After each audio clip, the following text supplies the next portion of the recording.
La Covid-19 a troublé le sommeil du monde entier. Des milliers de personnes infectées, des morts et des morts.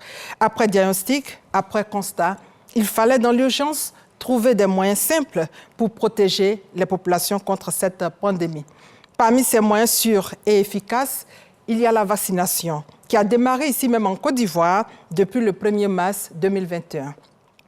Aujourd'hui, il y a de nouvelles directives avec le Ramadan qui a débuté depuis 48 heures et surtout que nous sommes à 2 semaines de la fête de Pâques, moment de grand rassemblement et de retrouvailles. Alors, quelles sont ces nouvelles directives du Conseil national de sécurité? Pour répondre à cette préoccupation, Ça fait l'actualité reçoit pour vous cet après-midi 2 invités. Mesdames et messieurs, bonsoir.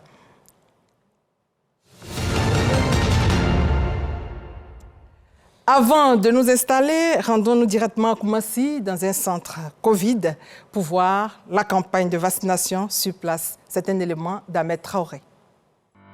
En cette période de préparation de la fête de Pâques, le ministère de la Santé, de l'Hygiène publique et de la couverture maladie universelle appelle les populations ivoiriennes à la vigilance et au civisme dans les lieux de rassemblement. Ce, pour éviter de nouvelles contaminations par la Covid-19. La pandémie, elle est mondiale. Et aujourd'hui, quand tu veux guérir, il faut prévenir. Et avec la grâce de Dieu, tous ces grands laboratoires ont travaillé d'arrache-pied pendant plus d'1 an pour nous mettre au point des vaccins de qualité. Le gouvernement a pris la charge sur elle-même pour nous donner ces vaccins gratuitement pour protéger sa population. Nous recevons plus de 180 à 200 clients par jour. Il y a des clients qui négligent ou bien ils ne prennent pas la maladie au sérieux. En période de fête de Pâques, nous sensibilisons les clients qui viennent emprunter les cas au sein de notre gare afin qu'ils puissent se faire vacciner. Une démarche bien appréciée par les chefs traditionnels.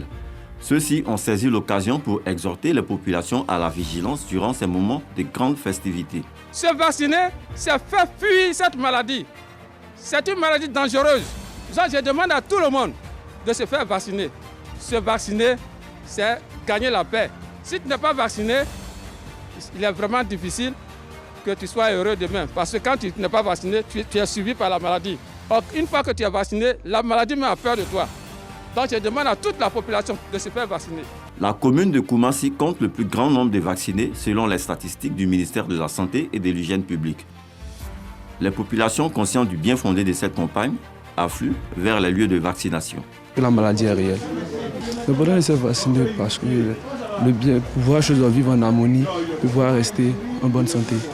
Je sensibilise les gens à se faire vacciner pour non seulement se protéger eux-mêmes, et puis protéger aussi les autres personnes qui ne sont pas encore contaminées.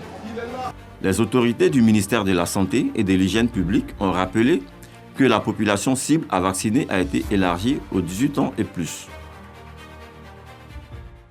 Voilà, Ahmed Traoré a visité un site de vaccination à Koumassi. Mais avant de faire un point de la situation en Côte d'Ivoire, nous allons d'abord vous présenter nos invités. Nous sommes ici avec le professeur Daniel Ekra, directeur, coordonnateur du programme élargi de vaccination. Il est d'ailleurs bien placé pour nous parler de la Covid et de la vaccination. Bonsoir, professeur. Bonsoir, Delphine.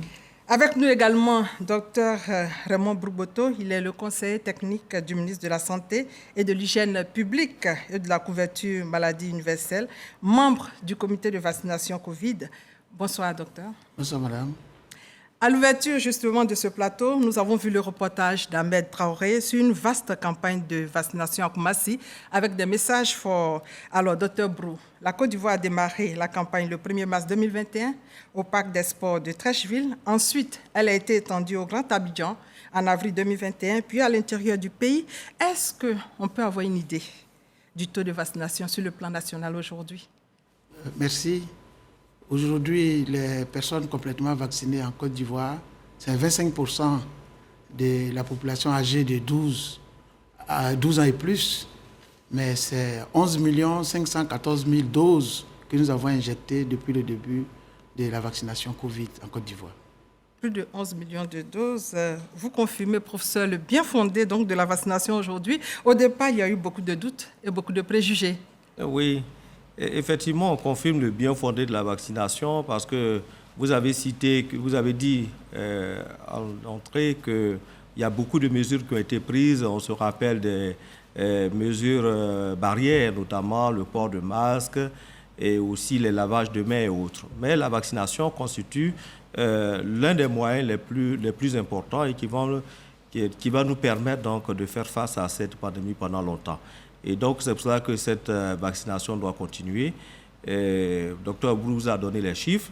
C'est vrai que nous n'avons pas atteint encore les 70% de la couverture vaccinale que nous attendons pour la Côte d'Ivoire, mais des efforts ont été faits pour protéger la population ivoirienne. Docteur, donc qu'est-ce qui explique les performances de la Côte d'Ivoire concernant la vaccination contre la COVID-19? D'abord, en termes de stratégie.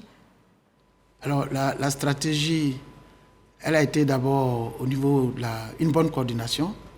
Et le ministre en charge de la Santé a su réunir les universitaires, les directeurs régionaux, les directeurs départementaux, qui sont des hommes de terrain, ensemble pour créer un comité. Ensuite, il a demandé que la vaccination soit centralisée au niveau des 113 districts et les 3 régions. Donc, sur toute l'étendue du territoire, les vaccins sont disponibles et proches des populations. Dans les 12 000 villages de la Côte d'Ivoire, on arrive toujours à trouver des antigènes, des vaccins disponibles pour la population, quelle que soit où elle se trouve. Maintenant, en termes d'appui de l'État et des partenaires, qu'est-ce qui a été fait? Alors, tous les partenaires sont tous avec la Côte d'Ivoire, depuis l'OMS, UCP Banque mondiale, UNICEF, USAID, CDC Atlanta, et les ONG qui participent au niveau communautaire, FENOCI, ARCIP, Alliance, tous ces partenaires sont toujours avec la Côte d'Ivoire depuis 11 mois. Ils sont même membres de la task force des vaccinations et les réunions hebdomadaires et les réunions quotidiennes sur la vaccination. Ces partenaires arrivent à participer et donner leurs points de vue. En plus, ces partenaires nous appuient avec des doses de vaccins. Ils font des dons à la Côte d'Ivoire en dehors des achats de vaccins que le gouvernement même a achetés. Eh bien, de nombreuses doses ont été données par des pays amis à la Côte d'Ivoire pour sauver notre population. Professeur Ekra, maintenant, il y a désormais la nouvelle directive du CNS, le Conseil national de sécurité, concernant la vaccination des enfants à partir de 12 ans et le rappel pour la 3e dose. Tout d'abord, pourquoi maintenant les enfants? Bien, en fait, la vaccination elle a démarré en mars 2021. Mais vous vous souvenez qu'en mars 2021, quand on démarrait, on n'avait que 500 000 doses, 550 000 doses précisément. Et donc, il a fallu faire des choix. Le choix, c'est quoi? C'est de vacciner les populations les plus à risque. Donc, vous vous souvenez que c'était les personnes de plus de 50 ans. Et ensuite, on a ajouté les personnes qui sont en contact permanent avec probablement des malades, notamment le personnel médical, et aussi on a ajouté les enseignants et les forces de défense et de sécurité. Donc ça, c'est compte tenu des moyens qui étaient disponibles à ce moment-là. Et donc, on a évolué progressivement en étendant cette vaccination aux personnes de plus de 18 ans. Et il se trouve qu'aujourd'hui, on a suffisamment de vaccins pour donc descendre, pour donc atteindre des enfants de plus de 12 ans. Donc, la stratégie a évolué en tenant compte des moyens qui sont disponibles et aussi en tenant compte des vaccins qui sont efficaces chez les enfants. Donc, il y a un vaccin au moins qui a été, des vaccins qui ont été mis au point, qui sont efficaces aussi chez les enfants de plus de 12 ans. Et c'est ça donc, vous confirmez, voilà. Vous confirmez que dans 10 ans, 20 ans, un enfant de 12 ans qui aura fait son vaccin n'aura pas de problème de santé. C'est la préoccupation d'une internaute tout à l'heure. Ah non, mais dire que vous êtes vacciné comme n'aurez pas de problème de santé, c'est pas vrai. Dans le cas de la COVID. Dans le cas de la COVID. Il n'y a pas de séquelles Non, il n'y a pas de séquelles. Et je souligne que dans cette vaccination, il y a un suivi qui est fait. Il y a un suivi qui est régulier, notamment en termes de suivi des effets secondaires qui peuvent apparaître chez les personnes vaccinées, autant chez les enfants que chez les adultes. Et des décisions sont prises lorsque ces genres de situations arrivent. D'ailleurs, il y a une prise en charge qui existe lorsque ce sont des cas graves. Et ensuite, le suivi aussi en termes de recherche pour voir s'il n'y a pas d'effet à long terme. Tous ces éléments-là sont mis en place pour rassurer tous ceux qui se font vacciner aujourd'hui. Donc, professeur, les enfants feront aussi la 3e dose à la longue. Oui. Puisque aujourd'hui, vous lancez l'appel pour la 3e dose. Concernant les adultes, les personnes âgées, oui, la 3e dose se justifie par le fait que lorsque vous vaccinez, et c'est le cas de la plupart des vaccins, il y a des rappels. Lorsque vous vaccinez, il y a le développement d'une certaine quantité d'anticorps pour protéger l'individu, et au bout d'un certain temps, le taux d'anticorps diminue et il faut donc relancer l'immunité de la personne par une 3e dose. Donc aujourd'hui, la directive, c'est que tous ceux qui sont vaccinés, qui ont plus de 6 mois, doivent faire une 3e dose. Ce n'est pas obligatoire, comme la première dose ne sont pas obligatoires, cette 3e dose, elle n'est pas obligatoire, mais elle est recommandée. Et ce sera le cas pour tous ceux qui vont se faire vacciner, qui seront complètement vaccinés et qui auront atteint 6 mois après leur dernière vaccination. Docteur, le professeur nous a donné des explications, mais nous, on veut aller plus loin pour comprendre l'urgence de faire la 3e dose quand on sait qu'aujourd'hui, le port de masque n'est plus obligatoire dans certains lieux. Alors, la 3e dose, les chiffres d'hier, c'est 50 000 personnes qui ont déjà fait la 3e dose en 3 jours. Donc, nous voyons que les populations ivoiriennes adhèrent.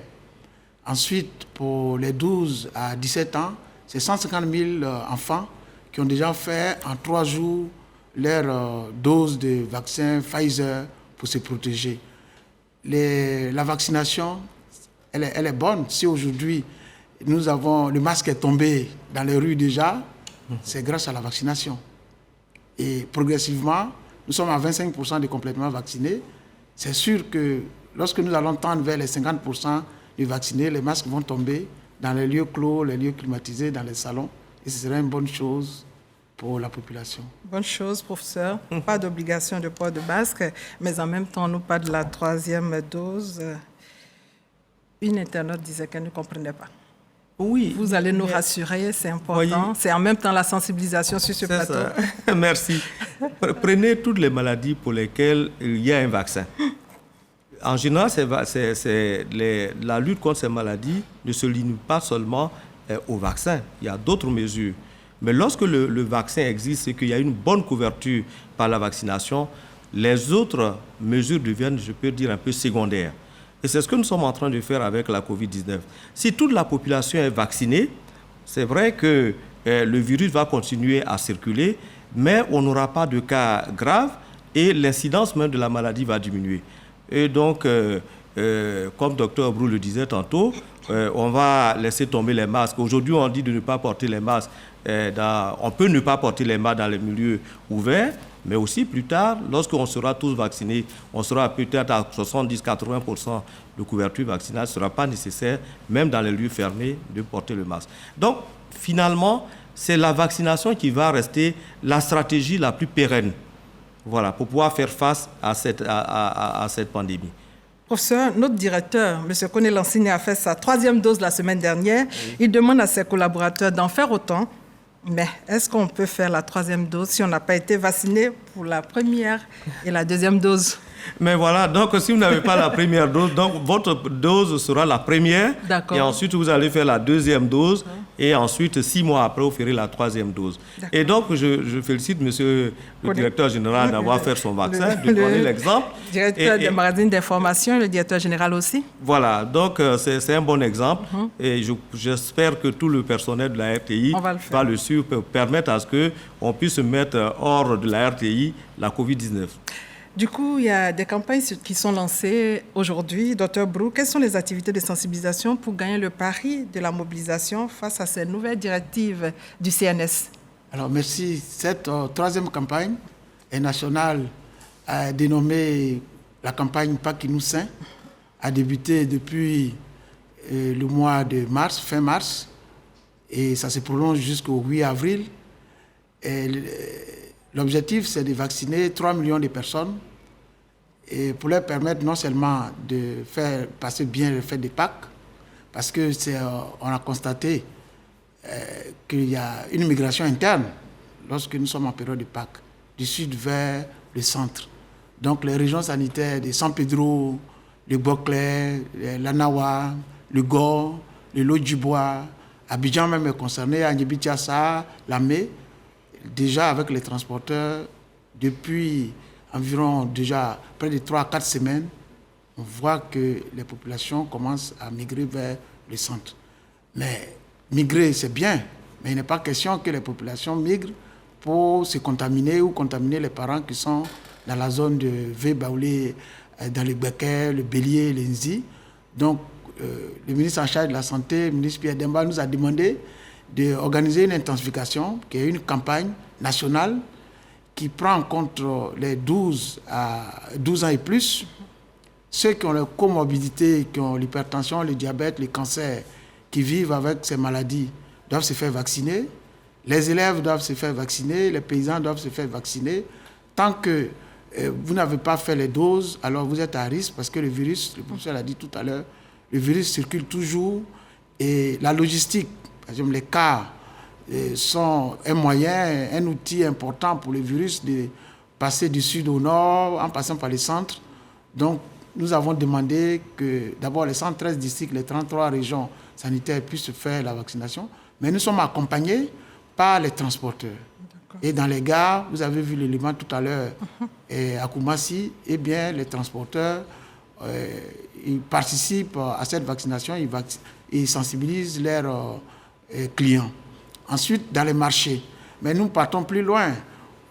Nous approchons des Pâques nous-mêmes, et dans les Vieux-Baoulés, nos chefs du village vont lancer des appels, que ce soit en Baoulé, en Malinké, pour dire à la population de venir se faire vacciner, que c'est une bonne chose d'être vacciné et d'être en bonne santé. Donc, professeur, Pakinou Saint, j'espère que je prononce bien en baoulé. Entendez Pakinou Saint. Vous avez un mot à dire là-dessus? Oui, c'est Pakinou Saint, c'est Pakinou sans Covid. D'accord. Que les gens aillent chez eux pour fêter sans Covid. Mais pour fêter sans Covid, c'est se faire vacciner. Voilà. Donc, c'est pour ça que toute cette organisation est mise en place, autant dans les gares et même dans le pays baoulé. Et aussi, l'endroit où les gens quittent pour aller dans le pays baoulé, le vaccin est disponible sur l'ensemble du territoire pour permettre à ce que chacun puisse avoir son vaccin.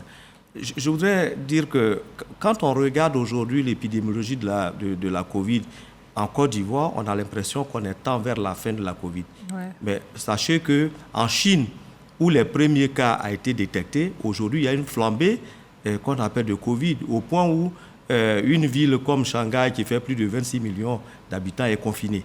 Donc, c'est dire qu'on n'est pas à l'abri de la Covid, parce que le monde, c'est comme un village. Aujourd'hui, vous quittez Shanghai, vous êtes à Abidjan avec un avion. Le lendemain, vous quittez l'Afrique du Sud, vous êtes aux États-Unis. Donc, les échanges sont tels que les virus aussi se changent. Voilà. Donc, ce qui se passe aujourd'hui dans ces pays-là, il faut savoir qu'on n'est pas à l'abri encore d'une flambée de Covid. Personne aujourd'hui ne peut prévoir comment est-ce que l'épidémie va se comporter. Donc, ce que nous préconisons pour protéger les Ivoiriens, en tout cas ce que l'État préconise pour protéger les Ivoiriens, c'est la vaccination. Aujourd'hui, que chacun puisse prendre sa dose de vaccin. Il y a suffisamment de doses de vaccins dans tous les centres de santé, à l'intérieur comme à Abidjan, et que les gens puissent y aller de façon volontaire, mais ayant compris la nécessité vraiment de se faire vacciner aujourd'hui. Donc, docteur, il y a la vaccination, mais nous devons aussi insister toujours sur la mesure barrière. Ah oui. Bien sûr, les mesures barrières sont toujours recommandées. Ce n'est pas interdit de porter les cache-nez. D'ailleurs, si vous regardez dans les rues d'Abidjan ou à Bouaké, un peu partout, les Ivoiriens sont toujours, ils ont le réflexe de porter les cache-nez, ce qui est une bonne chose pour toujours empêcher que le virus contamine les autres. En plus de la vaccination plus les mesures barrières, eh bien la santé est déjà garantie pour la personne. Professeur, un mot de sensibilisation pour terminer. Oui, c'est d'inviter la population ivoirienne à se faire vacciner. On a déjà administré 11 000 doses. Certains avaient peur au début que la vaccination puisse entraîner des maladies, mais aujourd'hui, on nous a même dit qu'un an après, on allait tous mourir. Moi, je me suis fait vacciner le 1er mars 2021. Je suis encore en vie. Bien de gens sont vaccinés à travers le monde. Aujourd'hui, il y a plus de milliards de personnes qui ont eu déjà les doses de vaccin et tout le monde se porte bien. C'est-à-dire que la vaccination protège et que cette vaccination, c'est vrai qu'elle peut avoir des effets secondaires, mais ce sont des effets secondaires connus, maîtrisés, pris en charge par l'État de Côte d'Ivoire. Et donc, on les invite à se faire vacciner. Et du coup, où peut-on faire vacciner les enfants de 12 ans? Ce sont les mêmes centres? Les vaccins, ils peuvent se faire vacciner dans tous les centres de santé. Ce qu'on demande, c'est que l'enfant soit accompagné ou à défaut, s'il n'est pas accompagné, qu'il y ait, disons, un consentement écrit. Par exemple, un enfant qui va à l'école, s'il y a une vaccination qui est proposée à l'école, que le parent puisse lui donner une petite note pour dire « bon, mais je donne mon autorisation pour que l'enfant puisse se faire vacciner ». Il faut dire que ce n'est pas seulement dans le cadre de la COVID-19 qu'on demande un consentement. Quand vous envoyez votre enfant pour aller lui faire la rougeole ou bien la poliomyélite dans un centre de santé, je ne pense pas que l'enfant va seul pour se faire vacciner. La décision est prise par le parent. Voilà. Et donc, pour la COVID-19, comme les enfants sont un peu plus grands, mais on se dit qu'ils n'ont pas encore l'âge pour prendre la décision pour eux-mêmes. Et donc, il faut que les parents donnent leur accord. Et c'est pour ça qu'on dit, on parle, certains ont entendu parler de consentement, mais le consentement, il a été toujours obtenu pour la vaccination des enfants. Merci, professeur Daniel Ekra. Je rappelle que vous êtes le directeur coordonnateur du programme élargi de vaccination et vous étiez accompagné de Dr Raymond Brougboto, conseiller technique du ministre de la Santé. Merci à vous d'avoir répondu à nos préoccupations. Avec vous, nous avons parlé des nouvelles directives du Conseil national de sécurité concernant surtout la vaccination à partir de 12 ans et le rappel de la 3e dose. Merci pour toutes les informations. C'est donc la fin de votre Ça fait l'actualité du jour, réalisé par Fofana Mamadou, assisté de Timité Mongbe, magazine supervisé par Astou Touré. Merci de votre fidélité et bon mois de jeûne à tous.